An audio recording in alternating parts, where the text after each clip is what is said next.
اللہ علیہ وسلم يعظم النعمة وإن دقت او كما قال صلی اللہ علیہ وسلم۔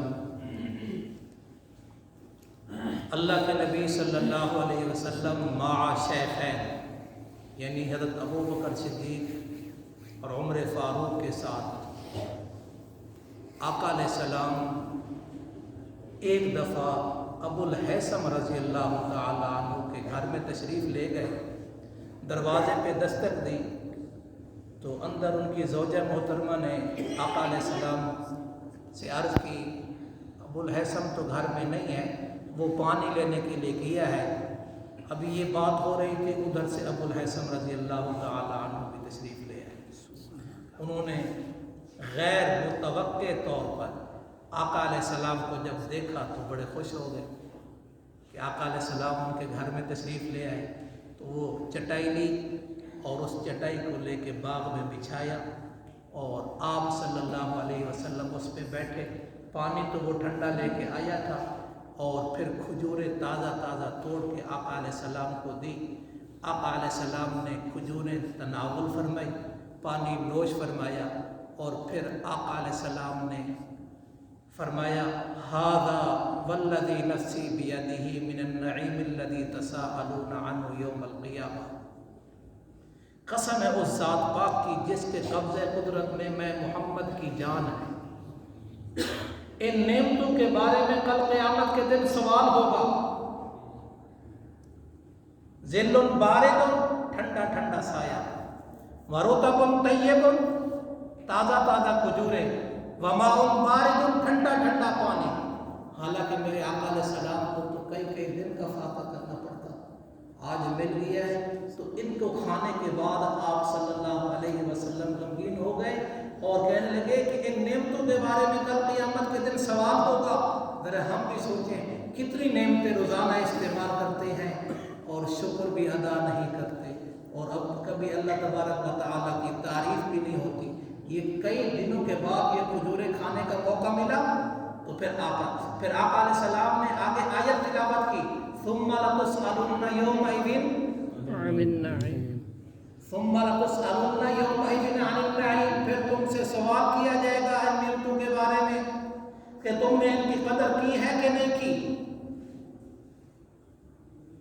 اور صحابہ کا بیان ہے کہ آقا علیہ السلام کے بارے میں فرماتے ہیں یعظم النعمۃ وإن دقت، آپ صلی اللہ علیہ وسلم ہر نعمت کی تعظیم کرتے تھے، وإن دقت، اگرچہ وہ چھوٹی ہی کیوں نہ ہو۔ نعمت ہوتی ہے لیکن سمجھانے کے لیے ہر نعمت کی تعظیم کرتے تھے، ہر نعمت کی۔ اور خدا را توجہ کریں، کبھی آپ درس میں بیٹھتے ہیں کبھی نہیں بیٹھتے، اپنی مرضی ہوتی ہے۔ سنیے علامہ آلوسی رحمۃ اللہ علیہ نے یہ روایت نقل کی ہے، امام جعفر صادق کا قول نقل کیا ہے۔ امام جعفر صادق رحمۃ اللہ علیہ فرماتی ہیں دو نعمتیں اور ہیں بڑی نعمتیں جن کے بارے میں کل قیامت کے دن تم سے سوال ہوگا، ایک قرآن مجید ہے، دوسرا نبی صلی اللہ علیہ وسلم کی حدیث ہے۔ ایک قرآن مجید ہے، آیا کہ قرآن مجید کو سیکھا سمجھا کہ نہیں سمجھا، سیکھا سمجھنے کے بعد اس کے مطابق عمل عقیدہ بنایا کہ نہیں بنایا، اس کو آگے دوسروں تک پہنچایا کہ نہیں پہنچایا۔ پھر خود نبی صلی اللہ علیہ وسلم کی ذات کے بارے میں سوال ہوگا، ایسی عظیم ہستی آئی ہے، اس کے ارشاد کی بھی کوئی اہمیت تھی؟ اس کے ارشاد، آقا علیہ السلام کا ارشاد سنایا جا رہا ہے، وہ آپ بیٹھے کہ نہیں بیٹھے؟ امام جعفر صادق حوالہ کہہ دیا ہے خان صاحب، روح المعانی ہماری تفسیر میں بڑی معتبر کتاب ہے، تو اس میں بھی فرمایا کہ ایک نبی صلی اللہ علیہ وسلم کی ذات کے بارے میں بھی سوال کیا جائے گا۔ پھر آقا علیہ السلام نے اپنی ذات کے متعلق اس رخ کو بدلا۔ آقا علیہ السلام نے فرمایا کل قیامت کے دن تم سے یہ سوال ہوگا کہ میں محمد نے تم تک اللہ کے پیغام کو پہنچایا کہ نہیں پہنچایا۔ صحابہ جو بیٹھے ہوئے تھے فوراً کہنے لگے بلغت وادیت ونصحت، آپ نے اللہ کا پیغام پہنچانے کا حق ادا کر دیا، آپ نے امانت ادا کر دی ہے جو اللہ نے آپ کو امانت عطا کی تھی۔ اور تیسرے نمبر پہ کیا فرمایا؟ وَنَصَحْتَ، آپ نے خیر خواہی کی بھی انتہا کر دی ہے۔ ذرا سوچئے میرے آقا علیہ السلام کا رونا، میرے آقا علیہ السلام کا پڑھنا، میرے آقا علیہ السلام کی دعائیں، میرے آقا علیہ السلام کی کس کے لیے تھی؟ امت کے لیے، امت کے لیے، میرا امتی، میرا امتی۔